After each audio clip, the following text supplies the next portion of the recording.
Chapter 3. I sat one evening in my laboratory. The sun had set, and the moon was just rising from the sea. I had not sufficient light for my employment, and I remained idle, in a pause of consideration of whether I should leave my labour for the night, or hasten its conclusion by an unremitting attention to it. As I sat, a train of reflection occurred to me, which led me to consider the effects of what I was now doing. 3 years before I was engaged in the same manner, and had created a fiend whose unparalleled barbarity had desolated my heart, and filled it forever with the bitterest remorse. I was now about to form another being, of whose dispositions I was alike ignorant. She might become 10,000 times more malignant than her mate, and delight, for its own sake, in murder and wretchedness. He had sworn to quit the neighbourhood of man, and hide himself in deserts, but she had not, and she, who in all probability was to become a thinking and reasoning animal, might refuse to comply with the compact made before her creation. They might even hate each other. The creature who already lived loathed his own deformity, and might he not conceive a greater abhorrence for it when it came before his eyes in the female form? She also might turn with disgust from him to the superior beauty of man. She might quit him, and he be again alone, exasperated by the fresh provocation of being deserted by one of his own species. Even if they were to leave Europe and inhabit the deserts of the New World, yet one of the first results of those sympathies for which the demon thirsted would be children, and a race of devils would be propagated upon the earth, who might make the very existence of the species of man a condition precarious and full of terror. Had I a right, for my own benefit, to inflict this curse upon everlasting generations? I had before been moved by the sophisms of the being I had created. I had been struck senseless by his fiendish threats, but now, for the first time, the wickedness of my promise burst upon me. I shuddered to think that future ages might curse me as their pest, whose selfishness had not hesitated to buy its own peace at the price, perhaps, of the existence of the whole human race. I trembled, and my heart failed within me, when, on looking up, I saw, by the light of the moon, the demon at the casement. A ghastly grin wrinkled his lips as he gazed on me, where I sat fulfilling the task which he had allotted to me. Yes, he had followed me in my travels. He had loitered in forests, hid himself in caves, or taken refuge in wide and desert heaths. And he now came to mark my progress and claim the fulfillment of my promise. As I looked on him, his countenance expressed the utmost extent of malice and treachery. I thought with a sensation of madness on my promise of creating another like to him, and trembling with passion, tore to pieces the thing on which I was engaged. The wretch saw me destroy the creature on whose future existence he depended for happiness, and, with a howl of devilish despair and revenge, withdrew. I left the room, and, locking the door, made a solemn vow in my own heart never to resume my labours, and then, with trembling steps, I sought my own apartment. I was alone. None were near me to dissipate the gloom, and relieve me from the sickening oppression of the most terrible reveries. Several hours passed, and I remained near my window, gazing on the sea. It was almost motionless, for the winds were hushed, and all nature reposed under the eye of the quiet moon. A few fishing vessels alone specked the water, and now and then the gentle breeze watered the sound of voices as the fishermen called to one another. I felt the silence, although I was hardly conscious of its extreme profundity, until my ear was suddenly arrested by the paddling of oars near the shore, and a person landed close to my house.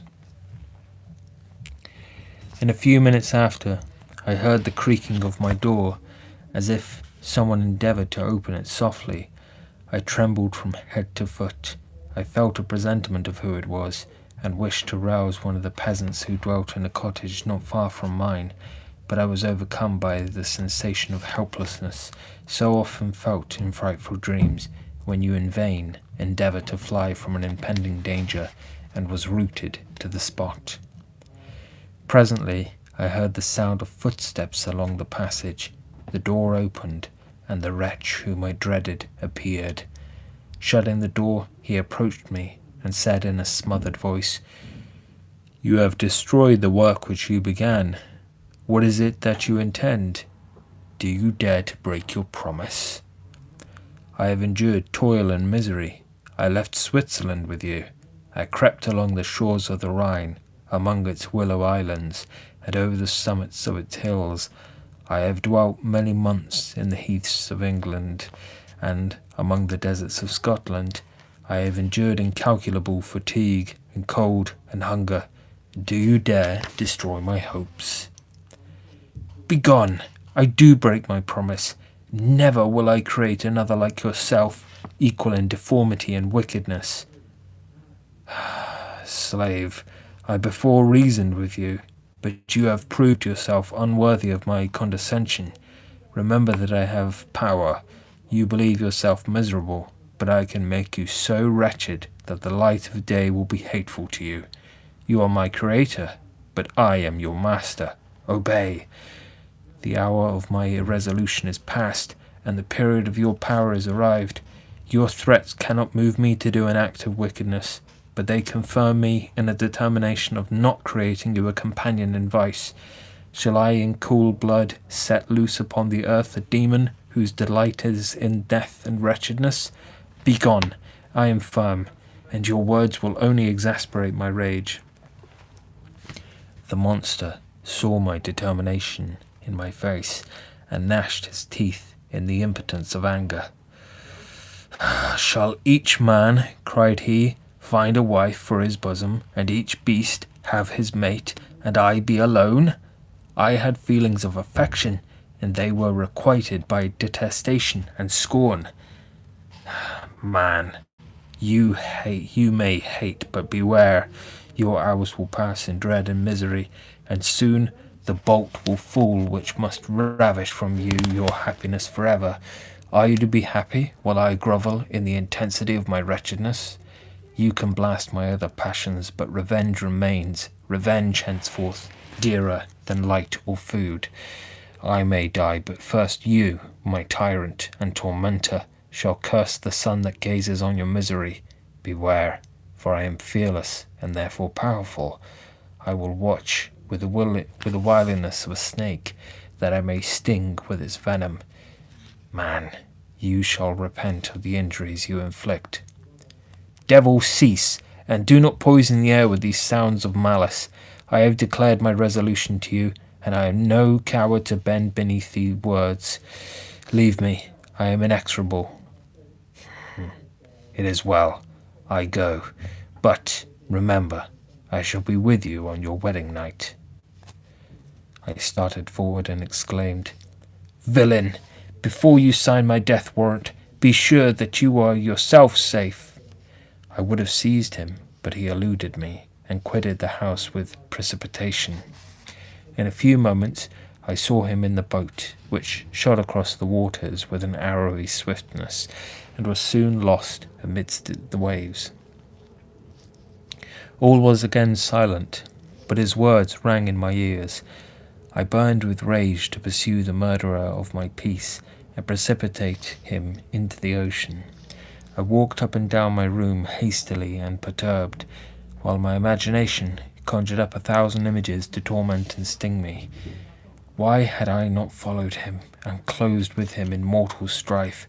But I had suffered him to depart, and he had directed his course towards the mainland. I shuddered to think who might be the next victim sacrificed to his insatiate rage, his revenge, and then I thought again of his words, "I will be with you on your wedding night." That then was the period fixed for the fulfillment of my destiny. In that hour I should die, and at once satisfy and extinguish his malice. The prospect did not move me to fear, yet, when I thought of my beloved Elizabeth, of her tears and endless sorrow, when she should find her lover so barbarously snatched from her, tears, the first I had shed for many months, streamed from my eyes, and I resolved not to fall before my enemy without a bitter struggle. The night passed away, and the sun rose from the ocean. My feelings became calmer. If it may be called calmness, when the violence of rage sinks into the depths of despair. I left the house, the horrid scene of the last night's contention, and walked on the beach of the sea, which I almost regarded as an insuperable barrier between me and my fellow creatures. Nay, a wish that such should prove the fact stole across me. I desired that I might pass my life on that barren rock, wearily, it is true, but uninterrupted by any sudden shock of misery.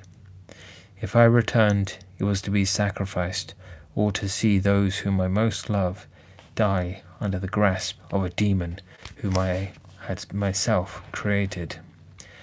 I walked about the isle like a restless spectre, separated from all it loved, and miserable in this separation. When it became noon, and the sun rose higher, I lay down on the grass, and was overpowered by a deep sleep. I had been awake the whole of the preceding night. My nerves were agitated, and my eyes inflamed by watching and misery. The sleep into which I now sunk refreshed me, and when I awoke, I again felt as if I belonged to a race of human beings like myself, and I began to reflect upon what had passed with greater composure. Yet still the words of the fiend, rung in my ears like a death knell. They appeared like a dream, yet distinct and oppressive as a reality. The sun had far descended, and I still sat on the shore, satisfying my appetite, which had become ravenous, with an oaten cake, when I saw a fishing boat land close to me, and one of the men brought me a packet. It contained letters from Geneva, and one from Clerval, entreating me to join him. He said that he was wearing away his time fruitlessly where he was, that letters from the friends he had formed in London desired his return to complete the negotiation they had entered into for his Indian enterprise. He could not any longer delay his departure, but as his journey to London might be followed even sooner than he now conjectured by his longer voyage, he entreated me to bestow as much of my society on him as I could spare. He besought me, therefore, to leave my solitary isle, and to meet him at Perth, that we might proceed southwards together. The letter in a degree recalled me to life, and I determined to quit my island and at the expiration of 2 days. Yet, before I departed, there was a task to perform on which I shuddered to reflect. I must pack up my chemical instruments, and for that purpose I must enter the room which had been the scene of my odious work, and I must handle those utensils, the sight of which was sickening to me. The next morning at daybreak I summoned sufficient courage and unlocked the door of my laboratory. The remains of the half-finished creature whom I had destroyed lay scattered on the floor, and I almost felt as if I had mangled the living flesh of a human being. I paused to collect myself, and then entered the chamber. With trembling hand I conveyed the instruments out of the room, but I reflected that I ought not to leave the relics of my work to excite the horror and suspicion of the peasants, and I accordingly put them into a basket with a great quantity of stones, and laying them up, determined to throw them into the sea that very night, and in the meantime I sat upon the beach, employed in cleaning and arranging my chemical apparatus. Nothing could be more complete than the alteration that had taken place in my feelings since the night of the appearance of the demon. I had before regarded my promise with a gloomy despair as a thing that, with whatever consequences, must be fulfilled. but I now felt as if a film had been taken from before my eyes, and that I, for the first time, saw clearly. The idea of renewing my labours did not for one instant occur to me. The threat I had heard weighed on my thoughts, but it did not reflect that a voluntary act of mine could avert it. I had resolved in my own mind that to create another like the fiend I had first made would be an act of the basest and most atrocious selfishness, and I banished from my mind every thought that could lead to a different conclusion. Between 2 and 3 in the morning the moon rose, and I then, putting my basket aboard a little skiff, sailed out about 4 miles from the shore. The scene was perfectly solitary. A few boats were returning towards land, but I sailed away from them. I felt as if I was about the commission of a dreadful crime, and avoided with shuddering anxiety any encounter with my fellow creatures. At one time the moon, which had before been clear, was suddenly overspread by a thick cloud, and I took advantage of the moment of darkness and cast my basket into the sea. I listened to the gurgling sound as it sunk, and then sailed away from the spot. The sky became clouded, but the air was pure, although chilled by the northeast breeze that was then rising. But it refreshed me and filled me with such agreeable sensations that I resolved to prolong my stay on the water, and fixing the rudder in a direct position, stretched myself at the bottom of the boat. Clouds hid the moon, everything was obscure, and I heard only the sound of the boat as its keel cut through the waves. The murmur lulled me, and in a short time I slept soundly.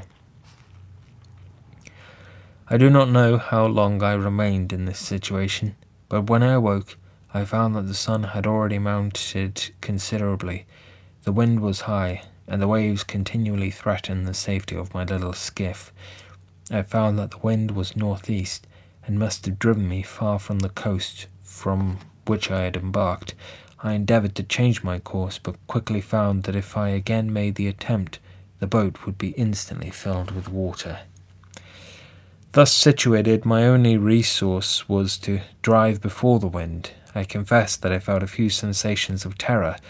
I had no compass with me, and was so slenderly acquainted with the geography of this part of the world that the sun was of little benefit to me. I might be driven into the wide Atlantic, and feel all the tortures of starvation, or be swallowed up in the immeasurable waters that roared and buffeted around me. I had already been out many hours, and felt the torment of a burning thirst, a prelude to my other sufferings. I looked on the heavens, which were covered by clouds that flew before the wind, only to be replaced by others. I looked upon the sea. It was to be my grave. "Fiend," I exclaimed, "your task is already fulfilled." I thought of Elizabeth, of my father, and of Clerval, all left behind, on whom the monster might satisfy his sanguinary and merciless passions. The idea plunged me into a reverie so despairing and frightful that even now, when the scene is on the point of closing before me forever, I shudder to reflect on it. Some hours passed thus, but by degrees, as the sun declined towards the horizon, the wind died away into a gentle breeze, and the sea became free from the breakers.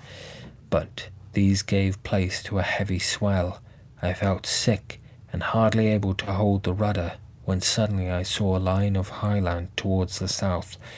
Almost spent as I was by fatigue and the dreadful suspense I endured for several hours, this sudden uncertainty of life rushed like a flood of warm joy to my heart, and tears gushed from my eyes.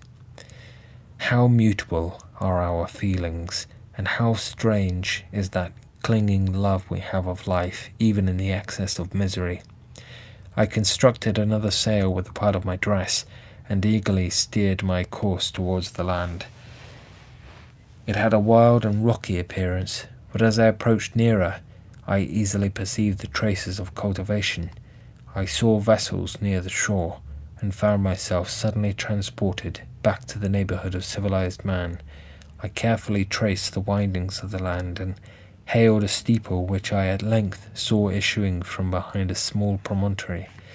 As I was in a state of extreme debility, I resolved to sail directly towards the town, as a place where I could most easily procure nourishment. Fortunately, I had money with me. As I turned the promontory, I perceived a small neat town and a good harbour, which I entered, my heart bounding with joy at my unexpected escape. As I was occupied in fixing the boat and arranging the sails, several people crowded towards the spot. They seemed much surprised at my appearance, but instead of offering me any assistance, whispered together with gestures that at any other time might have produced in me a slight sensation of alarm. As it was, I merely remarked that they spoke English, and I therefore addressed them in that language. "My good friends," said I, "will you be so kind as to tell me the name of this town and inform me where I am?" "You will know that soon enough," replied a man with a hoarse voice. "Maybe you are come to a place that will not prove much to your taste, but you will not be consulted as to your quarters, I promise you." I was exceedingly surprised on receiving so rude an answer from a stranger, and I was also disconcerted on perceiving the frowning and angry countenances of his companions. "Why do you answer me so roughly?" I replied. "Surely it is not the custom of Englishmen to receive strangers so inhospitably." "I do not know," said the man, "what the custom of the English may be, but it is the custom of the Irish to hate villains." While this strange dialogue continued, I perceived the crowd rapidly increase. Their faces expressed a mixture of curiosity and anger, which annoyed and in some degree alarmed me. I inquired the way to the inn, but no one replied. I then moved forward, and a murmuring sound arose from the crowd as they followed and surrounded me, when an ill-looking man approaching tapped me on the shoulder and said, "Come, sir, you must follow me to Mr. Kerwin's to give an account of yourself." "Who is Mr. Kerwin? Why am I to give an account of myself? Is this not a free country?" "I say free enough for honest folks. Mr. Kerwin is a magistrate, and you are to give an account of the death of a gentleman who was found murdered here last night." This answer startled me, but I presently recovered myself. I was innocent. That could easily be proved. Accordingly, I followed my conductor in silence, and was led to one of the best houses in the town. I was ready to sink from fatigue and hunger, but, being surrounded by a crowd, I thought it politic to rouse all my strength, that no physical debility might be construed into apprehension or conscious guilt. Little did I then expect the calamity that was in a few moments to overwhelm me, and extinguish in horror and despair all fear of ignominy or death. I must pause here, for it requires all my fortitude to recall the memory of the frightful events which I am about to relate in proper detail to my recollection. Chapter 4. I was soon introduced into the presence of the magistrate, an old, benevolent man, with calm and mild manners. He looked on me, however, with some degree of severity, and then, turning towards my conductors, he asked who appeared as witnesses on this occasion. About 6 men came forward, and, one being selected by the magistrate, he deposed that he had been out fishing the night before with his son and brother-in-law, Daniel Nugent, when, at about 10 o'clock, they observed a strong northerly blast rising, and they accordingly put in for port. It was a very dark night, as the moon had not yet risen. They did not land at the harbour, but, as they had been accustomed, at a creek about 2 miles below. He walked on first, carrying a part of the fishing tackle, and his companions followed him at some distance. As he was proceeding along the sands, he struck his foot against something, and fell at his length on the ground.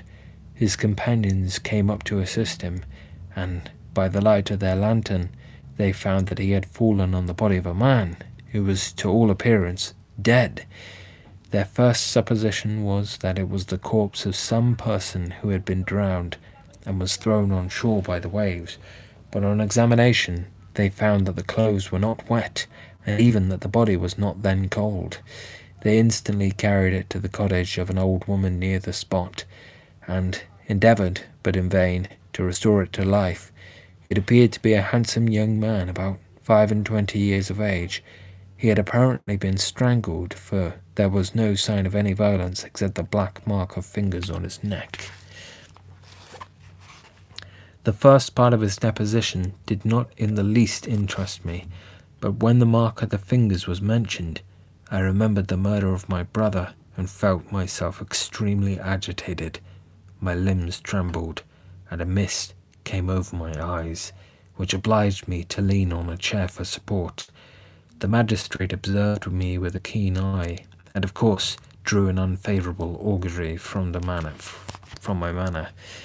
The son confirmed his father's account, but when Daniel Nugent was called, he swore positively that just before the fall of his companion he saw a boat with a single man in it at a short distance from the shore, and, as far as he could judge by the light of a few stars, it was the same boat in which I had landed.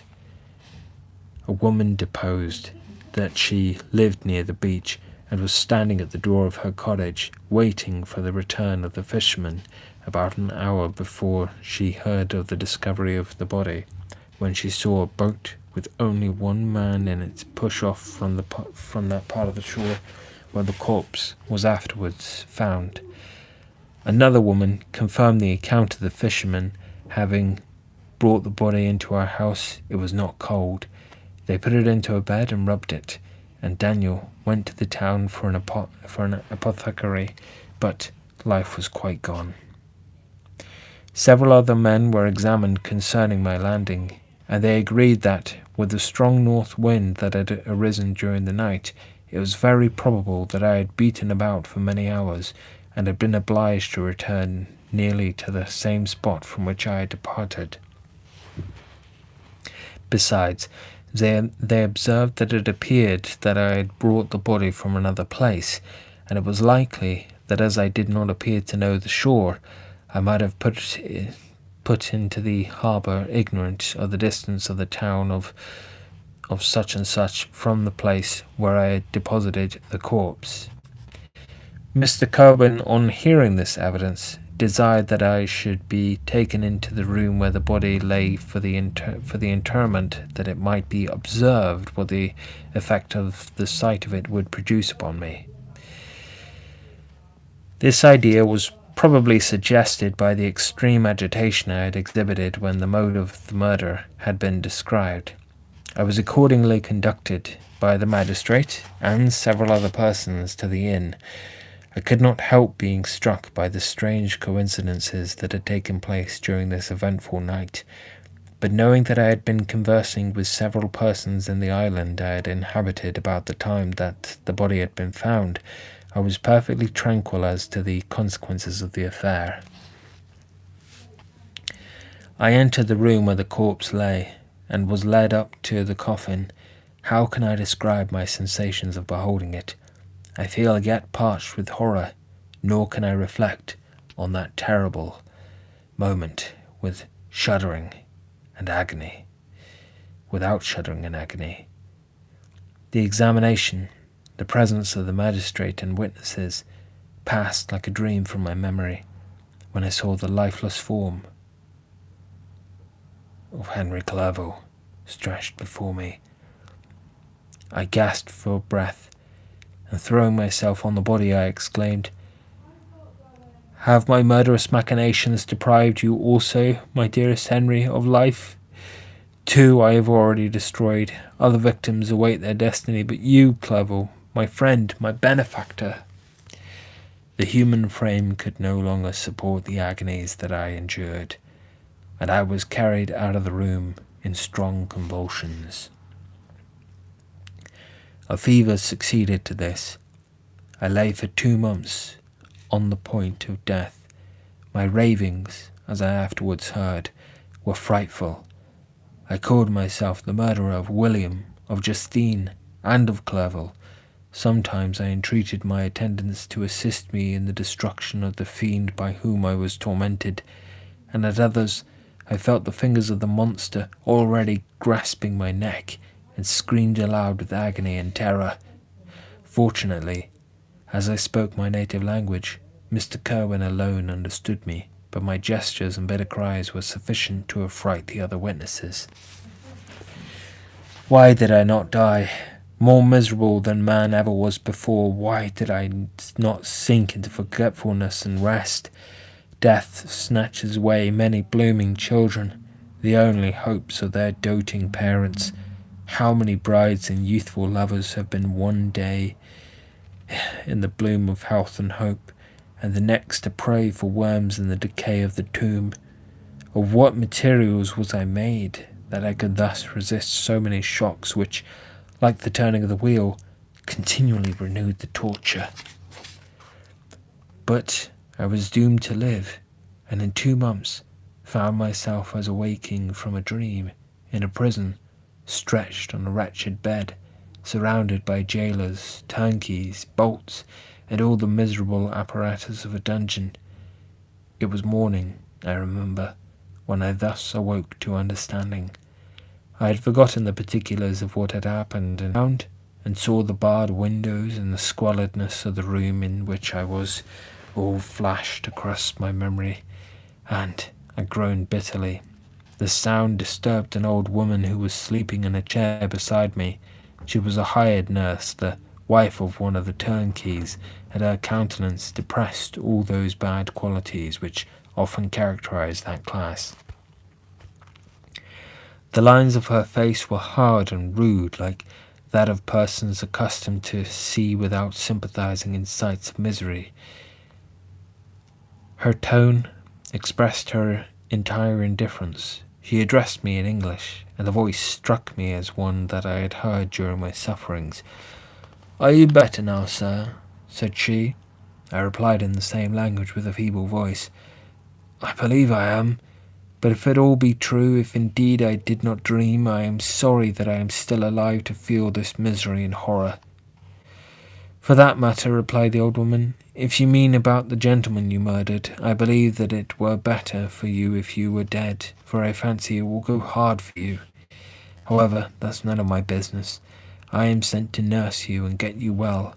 I do my duty with a safe conscience. It were well if everybody did the same." I turned with loathing from the woman who could utter so unfeeling a speech to a person just saved, on the very edge of death, but I felt languid and unable to reflect on all that had passed.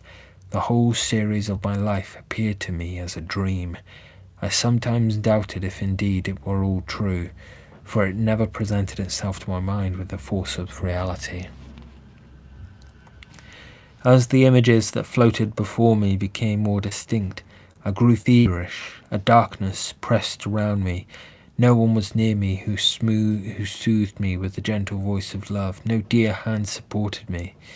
The physician came and described medicines, and the old woman prepared them for me, but utter carelessness was visible in the first, and the expression of brutality was strongly marked in the visage of the second. Who could be interested in the fate of a murderer but the hanged man who would gain his fee? These were my first reflections, but I soon learned that Mr. Kerwin had shown me extreme kindness. He had caused the best room in the prison to be prepared for me. Wretched indeed was the best, and it was he who had provided a physician and a nurse. It is true, he seldom came to see me, for although he ardently desired to relieve the sufferings of every human creature, he did not wish to be present at the agonies and miserable ravings of a murderer. He came, therefore, sometimes to see that I was not neglected, but his visits were short and with long intervals. One day, while I was gradually recovering, I was seated in a chair, my eyes half open, and I was overcome by gloom and misery, and often reflected I had better seek death than desire to remain in a world which to me was replete with wretchedness. At one time I considered whether I should not declare myself guilty and suffer the penalty of the law, less innocent than poor Justine had been. Such were my thoughts when the door of my apartment was opened and Mr. Kerwin entered. His countenance expressed sympathy and compassion. He drew a chair close to mine and addressed me in French. "I fear that this place is very shocking to you. Can I do anything to make you more comfortable?" "I thank you, but all that you mention is nothing to me. On the whole earth there is no comfort which I am capable of receiving. I know that the sympathy of a stranger can be but of little relief to one borne down as you are by so strange a misfortune, but you will, I hope, soon quit this melancholy abode, for doubtless evidence can easily be brought to free you from the criminal charge. As the least concern, I am, by a course of strange events, become the most miserable of mortals. Persecuted and tortured as I am and have been, can death by any evil to me? Nothing indeed could be more unfortunate and agonizing than the strange chances that have lately occurred. You were thrown, by some surprising accident, on this shore, renowned for its hospitality, seized immediately, and charged with murder. The first sight that was presented to your eyes was the body of your friend, murdered in so unaccountable a manner, and placed, as it were, by some fiend across your path. As Mr. Kerwin said this, notwithstanding the agitation I endured on this retrospect of my sufferings, I also felt considerable surprise at the knowledge he seemed to possess concerning me. I suppose some astonishment was exhibited in my countenance, for Mr. Kerwin hastened to say, "Immediately upon your being taken ill, all the papers that were on your person were brought to me, and I examined them that I might discover some trace by which I could send to your relations on account of your misfortune and illness. I found several letters, and among others, one which I discovered from its commencement to be from your father. I instantly wrote to Geneva. Nearly 2 months have elapsed since the departure of my letter. But you are ill. Even now you tremble. You are unfit for agitation of any kind. This suspense is 1,000 times worse than the most horrible event. Tell me what new scene of death has been acted, and whose am I now to lament?" "Your family is perfectly well," said Mr. Kerwin with gentleness, "and someone, a friend, is come to visit you." I know not by what chain of thought the idea presented itself, but I instantly darted into my mind that the murderer had come to mock at my misery, and taunt me with the death of Clerval. As a new incitement for me to comply with his hellish desires, I put my hands before my eyes, and cried out in agony, "Oh, take him away! I cannot see him! For God's sake, do not let him enter!" Mr. Kerwin regarded me with a troubled countenance. He could not help regarding my exclamation as a presumption of my guilt, and said, in a rather severe tone, "I should have thought, young man, that the presence of your father would have been welcome instead of inspiring such violent repugnance." "My father?" cried I, while every feature and every muscle was relaxed from anguish to pleasure. "Is my father indeed come? How kind, how very kind, but where is he? Why does he not hasten to me?" My change of manner pride pleased the magistrate. Perhaps he thought that my former exclamation was a momentary return of delirium, and now he instantly resumed his former benevolence. He rose and quitted the room with my nurse, and in a moment my father entered it. Nothing at this moment could have given me greater pleasure than the arrival of my father. I stretched out my hand to him and cried, "Are you then safe?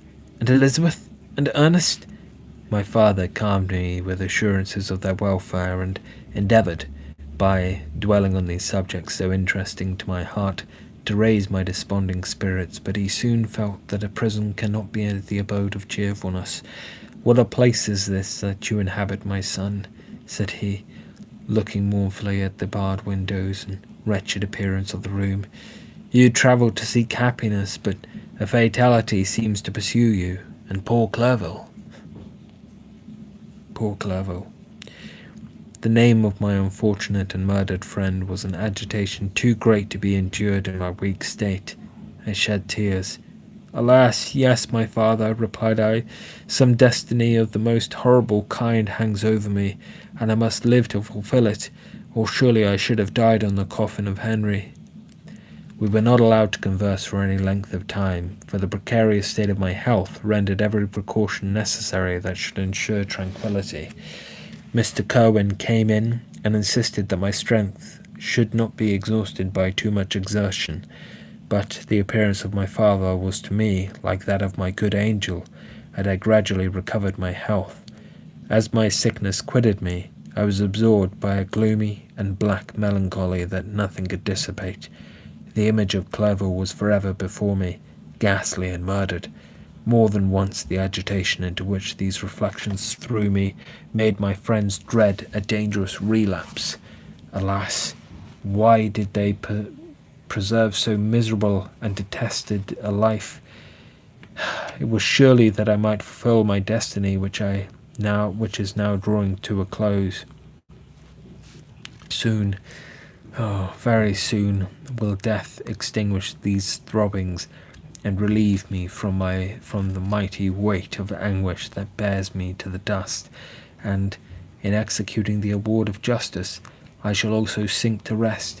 Then the appearance of death was distant, although the wish was ever present to my thoughts, and I often sat for hours motionless and speechless, wishing for some mighty revolution that might bury me and my destroyer in its ruins. The season of the assizes approached. I had already been 3 months in prison, and, although I was still weak and in continual danger of a relapse, I was obliged to travel nearly 100 miles to the county town where the court was held. Mr. Kerwin charged himself with every care of collecting witness and arranging my defence. I was spared the disgrace of appearing publicly as a criminal, as the case was not brought before the court that decides on life and death. The grand jury rejected the bill on its being proved that I was on the Orkney Islands at the hour of the body of my friend was found, and a fortnight after my removal I was liberated from prison. My father was enraptured on finding me freed from the vexations of a criminal charge, that I was again allowed to breathe a fresh atmosphere and permitted to return to my native country. I did not participate in these feelings, for to me the walls of a dungeon or a palace were alike hateful. The cup of life was poisoned forever, and although the sun shone upon me as upon the happy and gay of heart, I saw around me nothing but a dense and frightful darkness, penetrated by no light but the glimmer of two eyes that glared upon me. Sometimes they were the expressive eyes of Henry, languishing in death, the dark orbs nearly covered by the lids, and the long black lashes that fringed them. Sometimes it was the watery, clouded eyes of the monster, as I first saw them in my chamber at Ingolstadt. My father tried to awaken in me the feelings of affection. He talked of Geneva, which I should soon visit, of Elizabeth and Ernest, but these words only drew deep groans from me. Sometimes, indeed, I felt a wish for happiness, and thought with melancholy delight of my beloved cousin, or longed, with a devouring maladie de paix, to see once more the blue lake and rapid Rhone. That had been so dear to the river of which had been so dear to me in early childhood, but my general state of feeling was a torpor, in which a prison was as welcome a residence as the divinest scene in nature, and these fits were seldom interrupted by the paroxysms of anguish and despair. At these moments I often endeavoured to put an end to the existence I loathed, and it required unceasing attendance and vigilance to restrain me from committing some dreadful act of violence. Yet one duty remained to me, the recollection of which finally triumphed over my selfish despair. It was necessary that I should return without delay to Geneva, there to watch over the lives of those I so fondly loved, and to lie in wait for the murderer, that if any chance led me to my place of his concealment, or if he dared again to blast me by his presence, I might, with the mockery of a soul still more monstrous. My father still desired to delay our departure, fearful that I could not sustain the fatigues of a journey, for I was a shattered wreck, the shadow of a human being. My strength was gone. I was a mere skeleton, and fever night and day preyed upon my wasted frame. Still, as I urged our leaving Ireland with such inquietude and impatience, my father thought it best to yield. We took our passage on board a vessel bound for Havre de Grace, and sailed with a fair wind from the Irish shores. It was midnight. I lay on the deck, looking at the stars, and listening to the dashing of the waves. I hailed the darkness that shut Ireland from my sight, and my pulse beat with a feverish joy when I reflected that I should soon see Geneva. The past appeared to me in the light of a frightful dream, yet the vessel in which I was, the wind that blew me from the detested shore of Ireland, and the sea which surrounded me, told me too forcibly that I was deceived by no vision, and that Clerval, my friend and dearest companion, had fallen victim to me, and the monster of my creation. I repassed in my memory my whole life, my quiet happiness while residing with my family in Geneva, the death of my mother, and my departure for Ingolstadt. I remembered, shuddering, the mad enthusiasm that hurried me on to the creation of my hideous enemy, and I called to mind the night in which he first lived. I was unable to pursue the train of thought. 1,000 feelings pressed upon me, and I wept bitterly. Ever since my recovery from the fever, I had been in the custom of taking every night a small quantity of laudanum, for it was by means of this drug only that I was enabled to gain the rest necessary for the preservation of life. Oppressed by the recollection of my various misfortunes, I now swallowed double my usual quantity, and soon slept profoundly, but sleep did not afford me respite from thought and misery. My dreams represented 1,000 objects that scared me. Towards morning, I was possessed by a kind of nightmare. I felt the fiend's grasp in my neck, and could not free myself from it. Groans and cries rang in my ears. My father, who was watching over me, perceiving my restlessness, awoke me. The dashing waves were around, the cloudy sky above. The fiend was not here. A sense of security, a feeling that a truce was established between the present hour and the irresistible disastrous future, imparted me a kind of calm forgetfulness, of which the human mind is by its structure peculiarly susceptible.